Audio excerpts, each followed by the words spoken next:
put that in gear. Now let me pull up, make sure that I'm recording from this end here.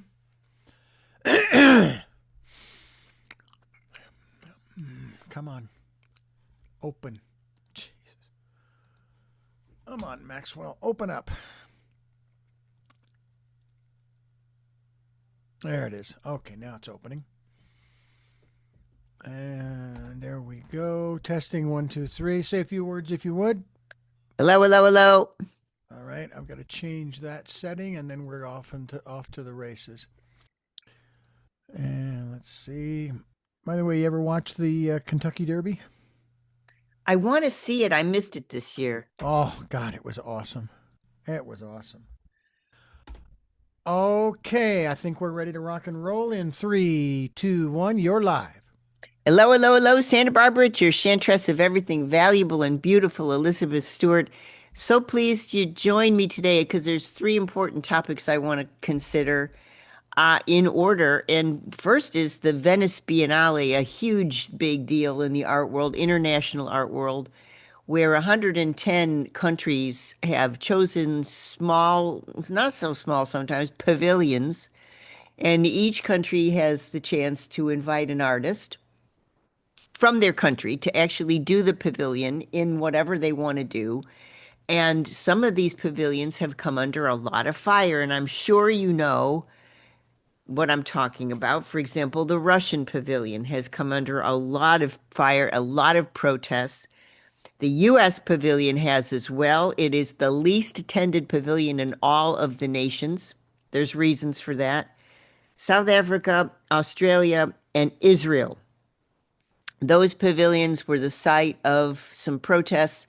This festival is not even a week old as we make this recording, and there's a lot of controversy involved. And we're going to talk about some of those places, those pavilions, the scenes of some of the protests and why the protests are going on. That's topic number one. Topic number two is the wonderful new exhibition space and galleries at the Metropolitan Museum of Art for costume and fashion.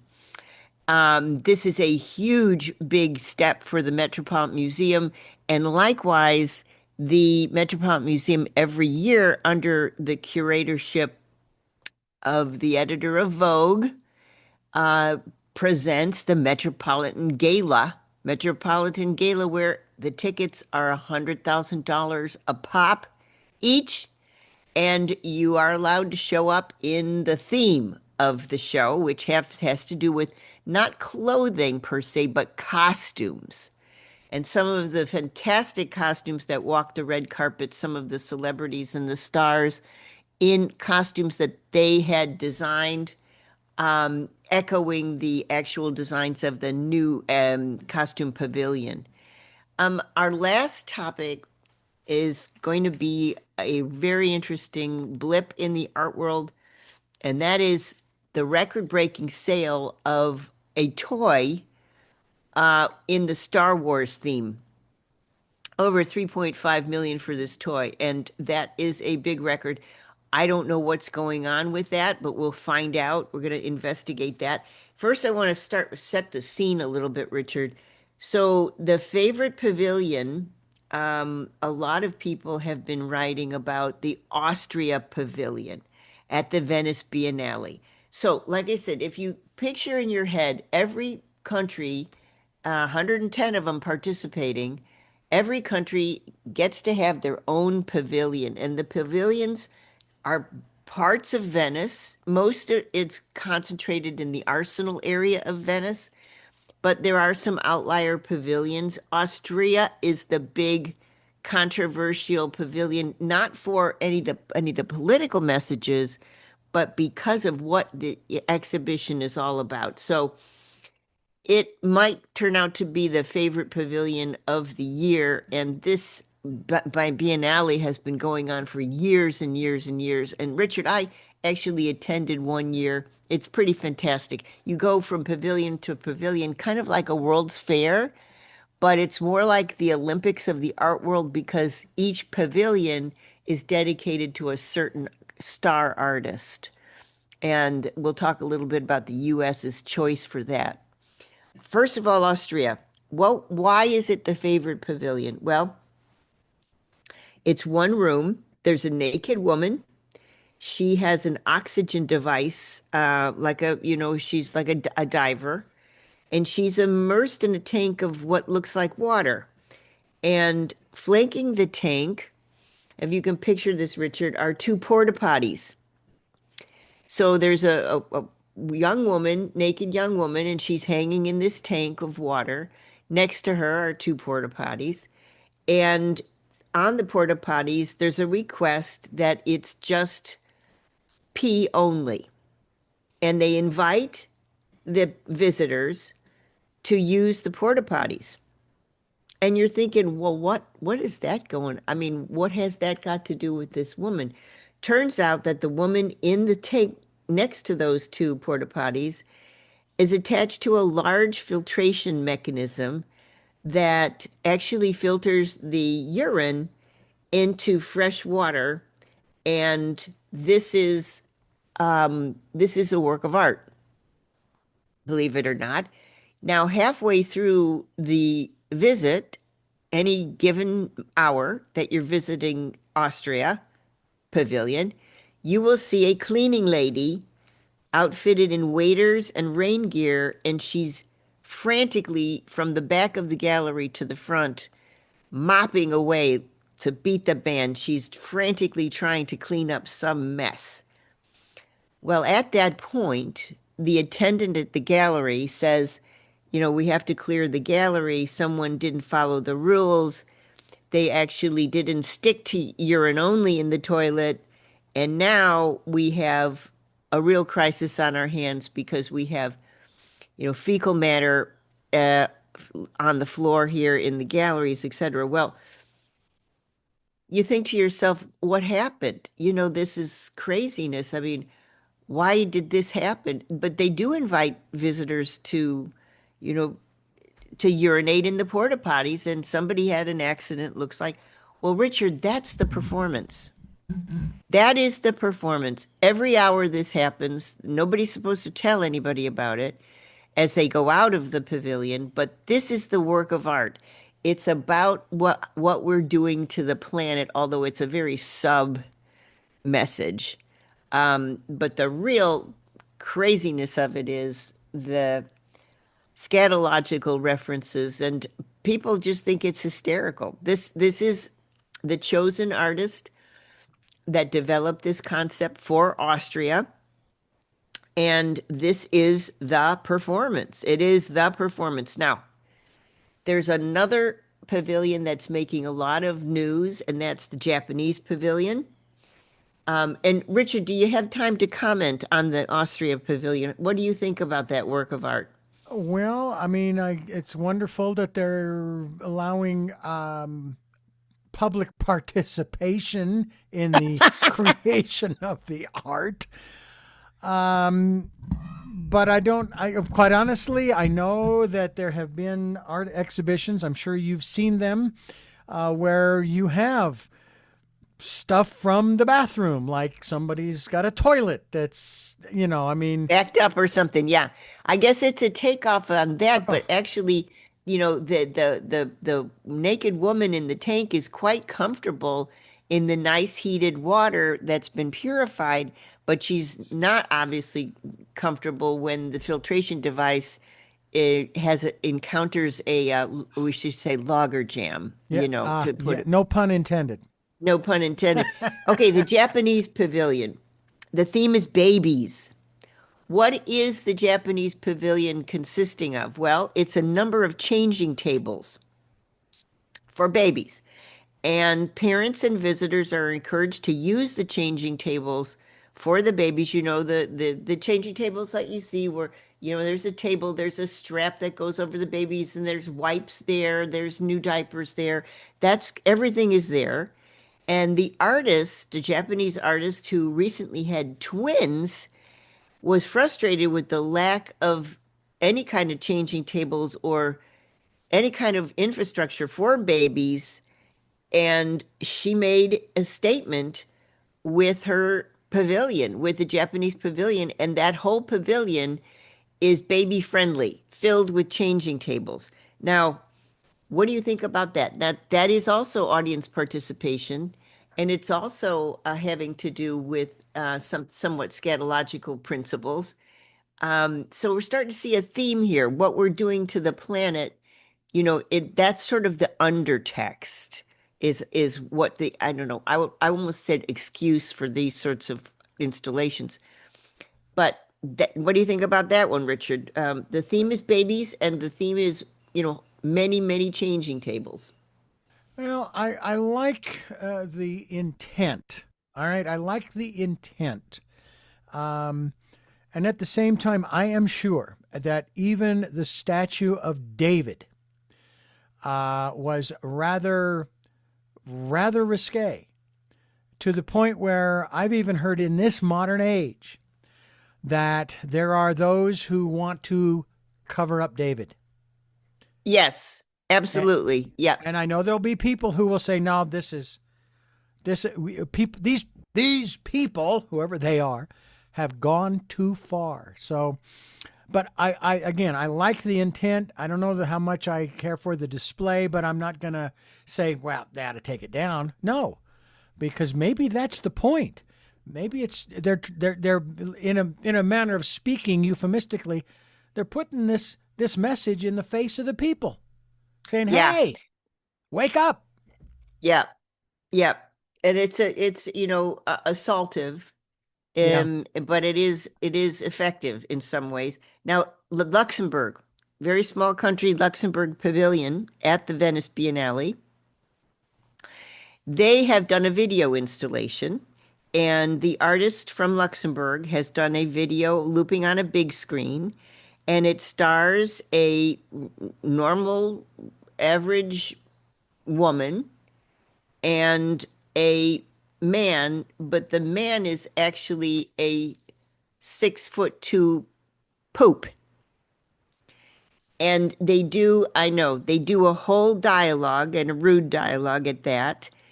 And they are, can I say this? They're falling in love.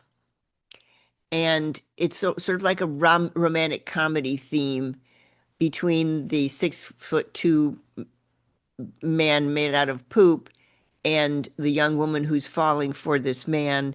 And I don't know the movie called The Substance, but it is replicating a certain part of the movie called The Substance. And I don't know, I've never seen the movie The Substance, but it has something to do with the movie.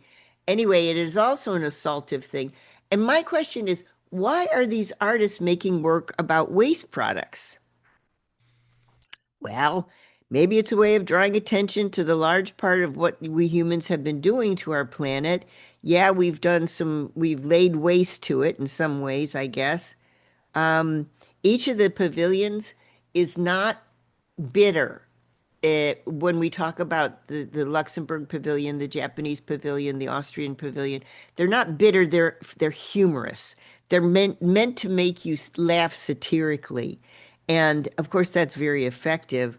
Um, so how does that fit into the general theme of the Biennale this year? Because the general theme of the Biennale is very understated. The title of all of the work of 110 pavilions, part of what they had to follow was the general theme. Just like the Met Gala has to follow the general theme of costume. The Biennale this year which is going on right now, as we record this, it's going on for a couple of weeks more. Each pavilion has been assigned to follow the theme. What is the theme? It's the title of the whole year celebration, and it's called In Minor Keys, like minor of a musical instrument where it's not a major key, it's a minor key. Hmm.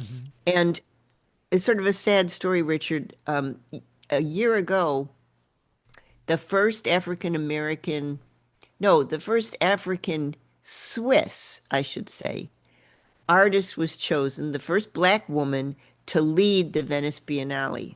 Her name was Koyo Koo. She's originally from the Cameroons and grew up in Switzerland. She's an absolute genius curator. She has been curator for the major museum of African culture in South Africa for years. She was asked to curate the entire Venice Biennale. It's a huge honor.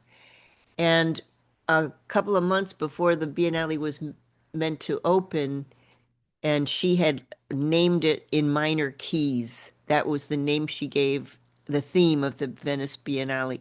She passed away. She wasn't, I think she was 57, and she passed away before this crowning achievement could be reached.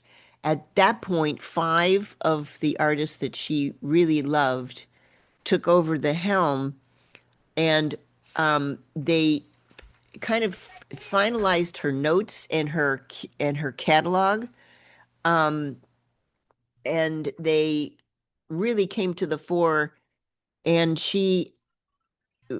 her catalog entry about the theme, minor keys. She references Toni Morrison's book Beloved and Gabriel Garcia Marquez's 100 Years of Solitude as her two touchstones. Why? It's because if you think about both novels, they have to deal with magical realism and imagination and things that are not in the major, like as opposed to minor, not in the major consciousness of humanity. It's the minor stuff, it's the subtle stuff, it's the symbolic stuff. And that's what she wanted to do is places in the heart and in the mind where it's not necessarily about conscious survival, but about the things that really bridge between a couple of worlds, maybe this world and the next, or this world and the dream world, or something like this. And so it's not right out there.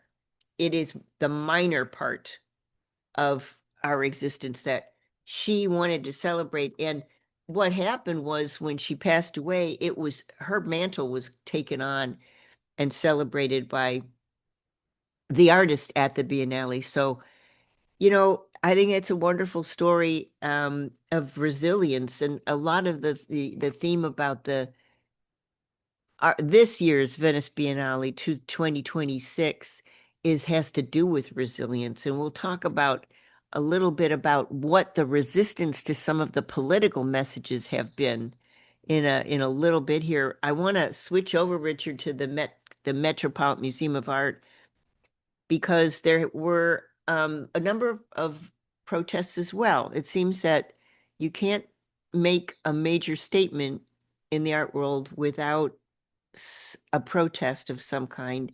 And the lead supporter of the new pavilion at the Metropolitan Museum of Art was Jeff Bezos, Amazon's leader. He gave, I think it was I don't know how many millions to the founding of the new gallery of costume design at the Met, but he also gave 10 million to this year's edition of the Met Gala. And the Met Gala celebrates and supports the Metropolitan Museum of Costume Art.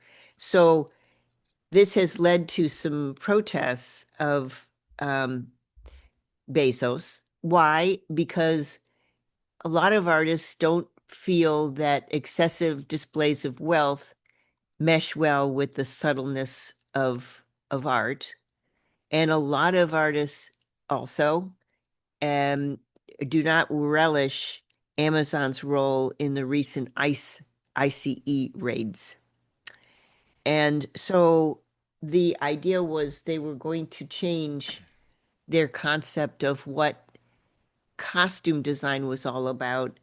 And it seems that they've kind of tread on thin ice in a way. However, Once it again, no is, pun intended. yeah, I know. However, the new curator of costume design at the Metropolitan Museum of Art is named Andrew Bolton. And so the opening exhibition for the new Pavilion of Costume Design, the new galleries, that were riffed upon by the Met Gala has to do with costume art. And costume art is an attempt, as far as I can read, an attempt to bring costumes and fashion clothing in general into the world of fine art. And I do support that. I think that's true. How they did it was some way that I'm not sure I support. So take, for example, there is a very famous Pablo Picasso work from 1903. And I'm sure you've seen it. It's the Blue Period Picasso. And it is an old man, and he's kind of seen from the side, and he's kind of, his face is pointing down into an empty bowl, and it's called The Blind Man's Meal. It's quite a large piece of art, and it's quite an important piece of art. Now, to make the point that costume design is fine art, the curator put the Picasso, which is The Blind Man's Meal, next to the three exhibits, I should say, of clothing and costumes made for the disabled.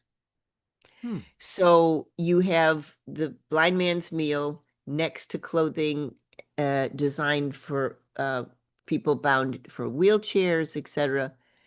And it's an interesting juxtaposition because when you really look at it, what do they have to, what's the relationship between those two objects, between the painting and, for example, a designer who designs denim outfits for wheelchair-prone uh, people? So the critics have kind of been all over this particular um, exhibition that combines artworks and with costume. And it is one way to think about fine art at the Metropolitan Museum of Art as a prop, not necessarily as a work of art, but a prop.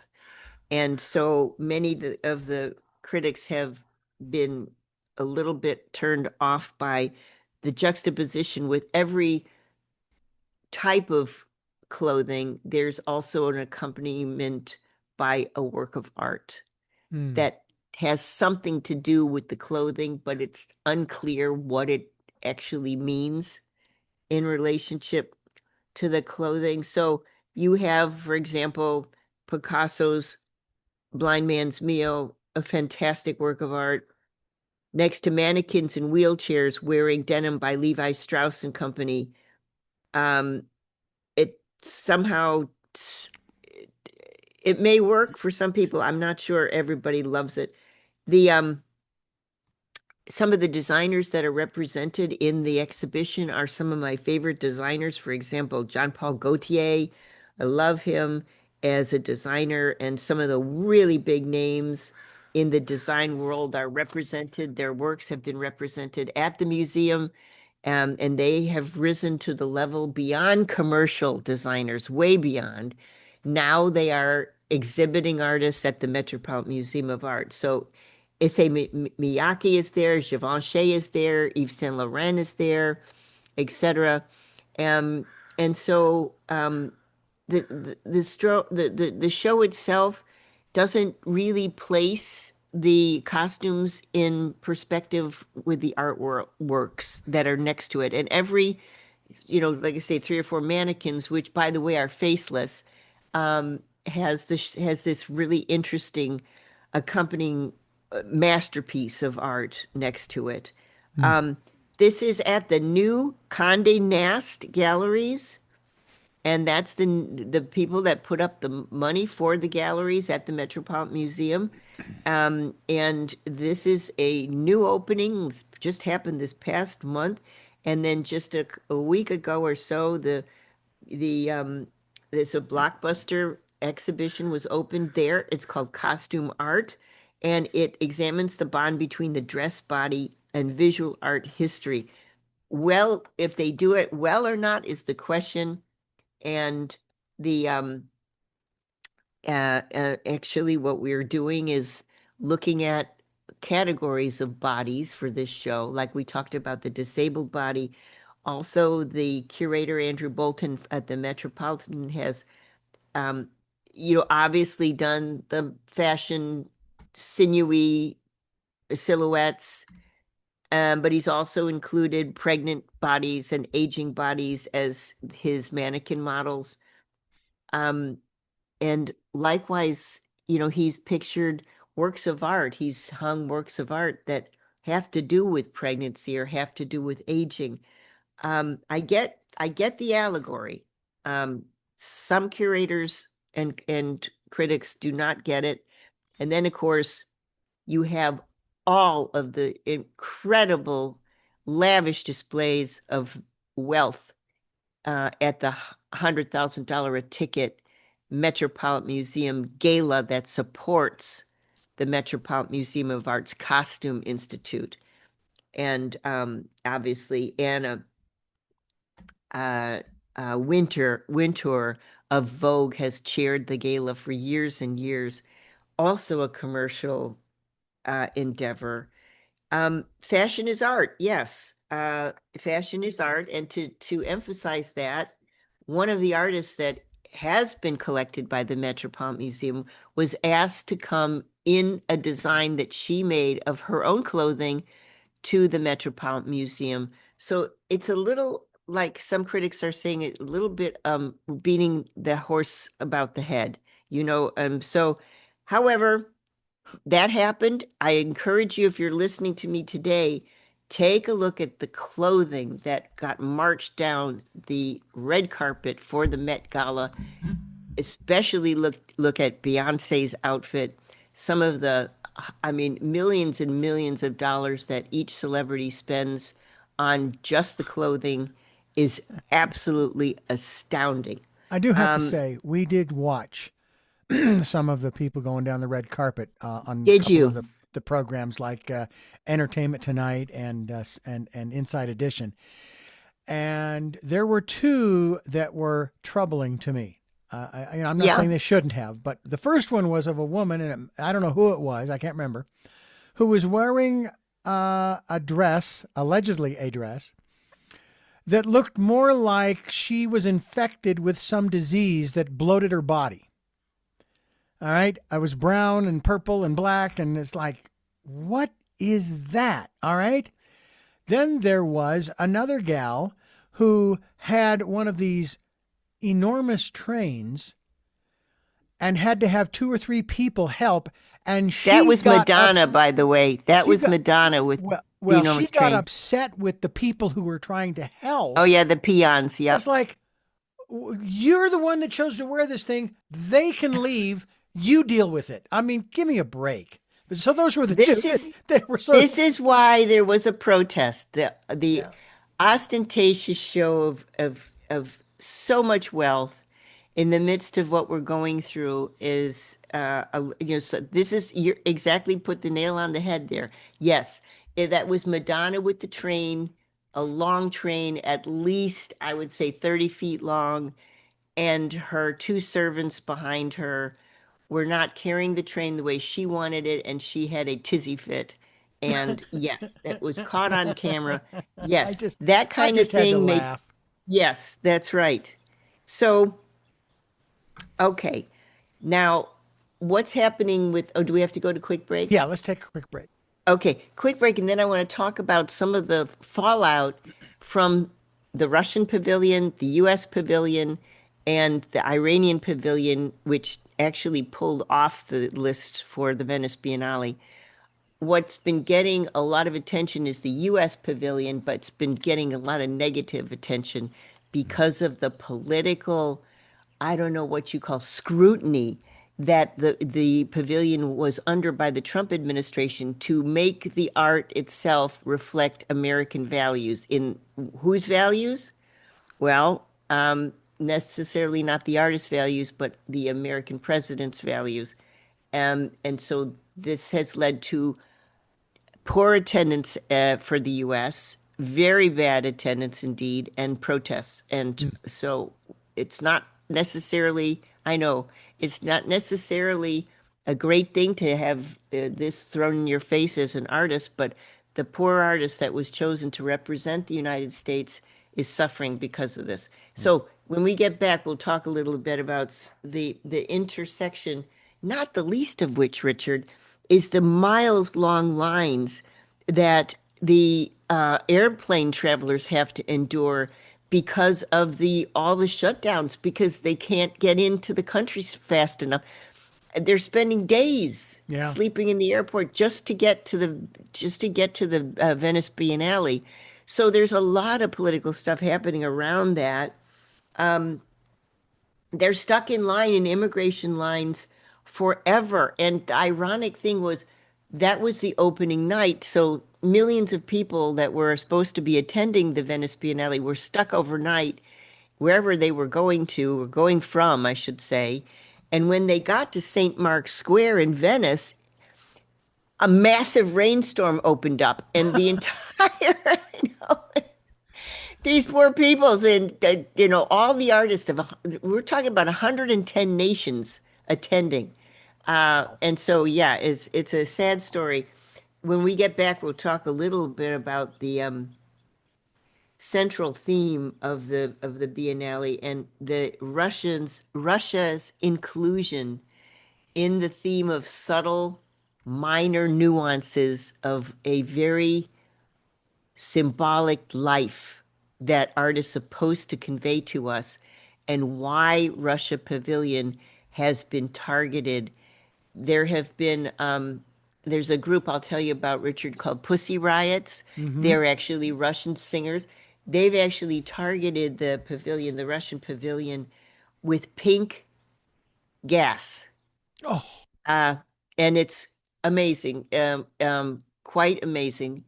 Um, Protests outside of the Russian pavilion, protests outside of the U.S. pavilion, and as I said, protests outside of the Iranian dead space. There's no pavilion there. They pulled out. Um, it's an interesting comment on the world today. We will say this, then we'll go to quick break. The Venice Biennale has never suffered from this kind of politicalization before. mm. This is a major turning point in the world. And I thought we'd just talk about the dramas that have come out of this new world, brave new world, Richard, Yep. of, we don't like it and we're going to make ourselves heard. I want to first talk about the American Pavilion. That'll make your hair curl, Richard, Okay.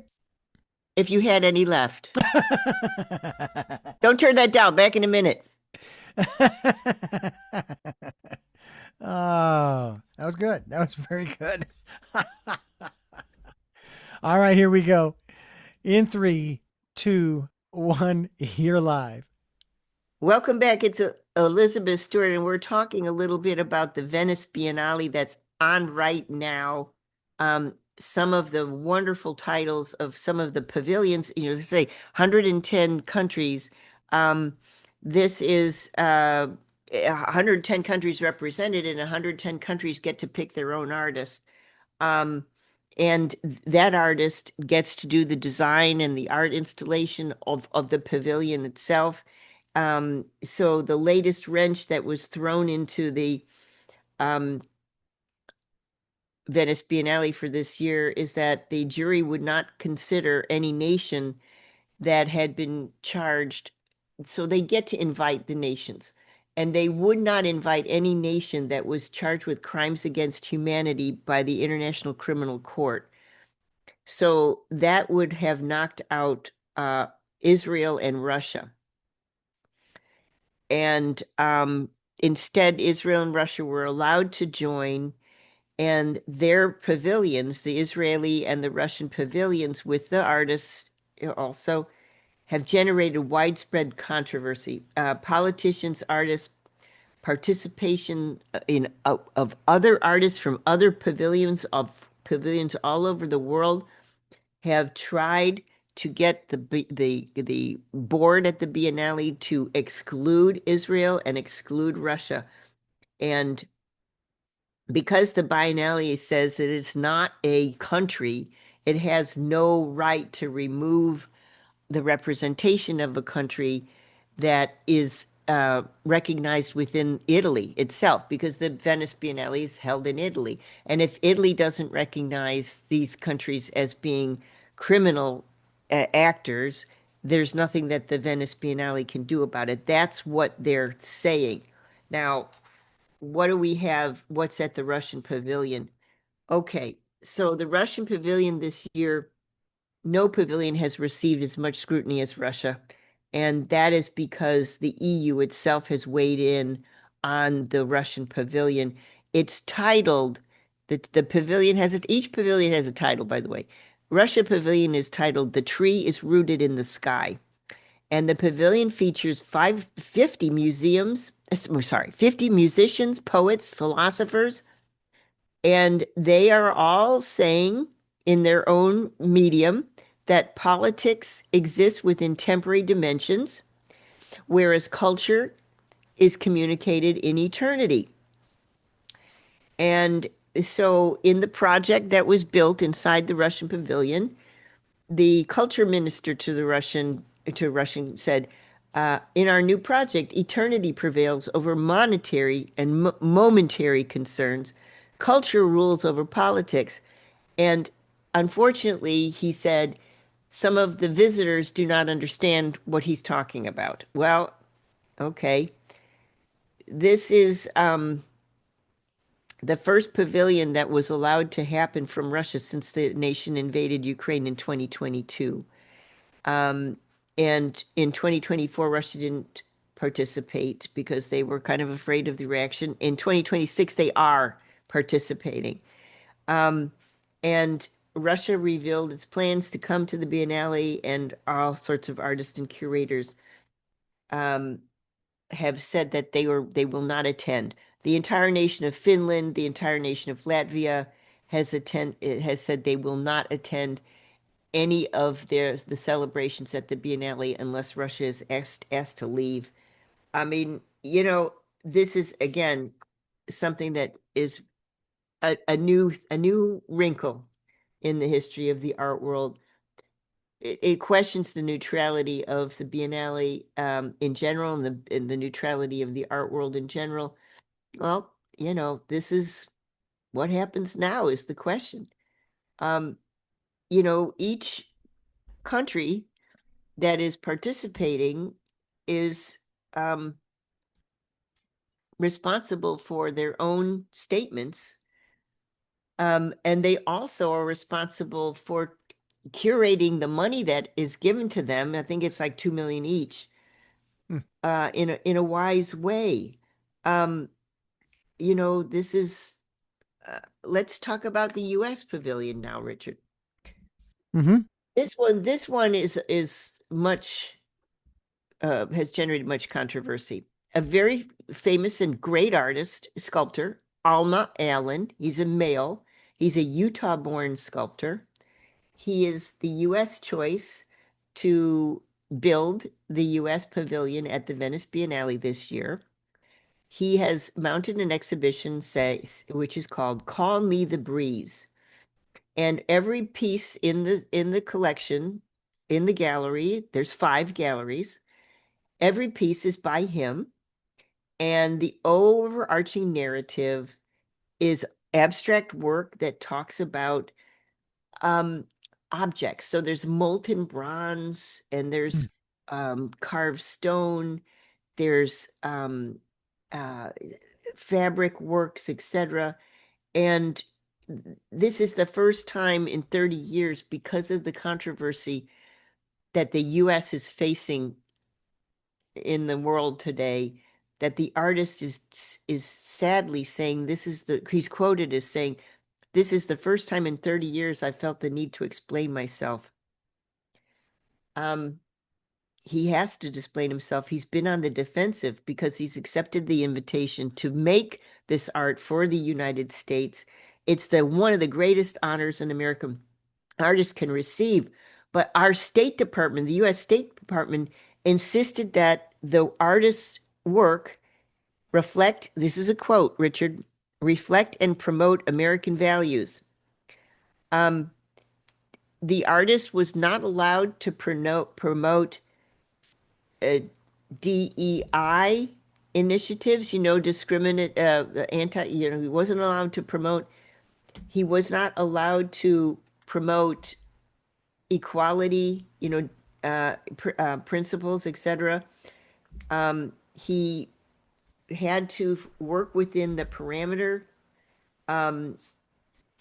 of what President Trump was saying was appropriate art for the pavilion, and to do so, a group was pulled together by the president's council called the American Arts Conservancy. This was formed just to oversee the U.S. pavilion at the Venice Biennale. The head of the American Art Conservatory was founded right before the artist was chosen for the Biennale, so that the artist, his name is Alan, could have a guiding body over him. Mm-hmm. First time this has happened in the United States. The guiding body has said that the artist himself, was to follow their guidelines from which to make his art. And this has caused some consternation. It's also caused a lot of contributions to be withdrawn, none the least of which is the Peggy Guggenheim Foundation. And some of the major donors of American art have pulled out because of the gag order on the artist itself. The artist is trying not to be upset by all of this, but he does not appreciate the fact that the most of the other nations have boycotted the visit to his galleries. It's unfair. He is not a representative. He has stated to the press he's not a representative of MAGA culture.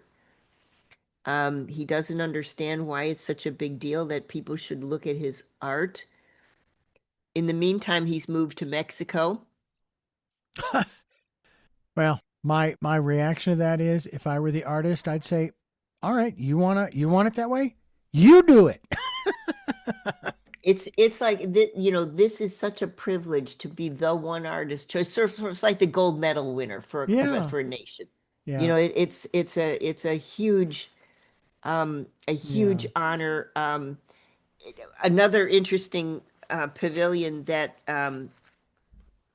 I don't know how I feel about this, but I'll tell you, I have relatives in, I had relatives in what was formerly East Germany. So my grandparents are from that area around Leipzig, and I had great uncles and nieces, and I have cousins all that live in the Leipzig area.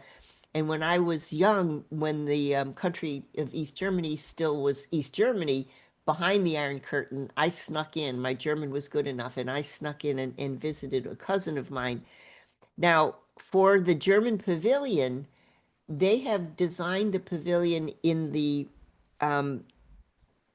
architectural form of the buildings that were built in communist German Democratic Republic. And I can tell you because I saw them firsthand when I was a college kid. These are like prison blocks. Hmm. And so the German pavilion, if you go to see the art in the German pavilion, you pass through the facade, which looks like a prison block, and it's a reference to the former German Democratic Republic. Not sure about the level of taste on that one, but there you have it. I think it's also interesting that um, the minor keys is the theme, and they refused any kind of political statement outright. They said that if you had to make a political statement, you made it through art, music, poetry. There are many performance pieces in the exhibitions, and the exhibition itself, the artists involved are, for the first time, 64 women and 84 men. Women predominate for the artist. And there Wow. are also two artists who use they pronouns, so they're neither women or men. So, I mean, that's an interesting twist as well. It is indeed. Um, As we come to the it, close of this particular edition, this is fascinating. It goes to show how, I guess I could say, inculcated policy and government and politics and all of that are playing today in an artist's opportunity to be to noticed, be an artist. to be an artist. Yeah. So, Yeah. Well, this is a new thing for the world. We will see how this very quickly. A I told you, I promised I would tell you a little bit about the last Empire Strikes Back, a lightsaber sold for 3.6 million. wow. The most expensive Wars prop to be sold. And then a stormtrooper helmet Mm, also sold for a tremendous amount of money. And a let's see, the I wanted to tell you the blockbuster sale was an action figure authority hmm. certified. It's called a Boba Fett. I don't know what Boba Fett. It's a That was a character from character. Star Wars. A Yeah, character, yeah. and that was a character, and it was mass produced Mm, by, Kennard, the toy manufacturer. If you got a good one, you can sell it for 1.3 mil. wow. Amazing. Well, That's thank you so much. This was to me fascinating. I think so too. So the Yeah. Metropolitan Gala and the Venice Biennale just this past week, if you're listening to me, and two major, as you say, controversial mountings of what has never been controversial before. Yeah. Amazing. And the involvement between wealth and politics and the idea of art being a free voice Yeah. seems to be in question. Anyway, that's Absolutely. my story for today, Richard. Thank you. That's your story and you're sticking to it. Thank you, That's Elizabeth. right. Bye. Bye-bye.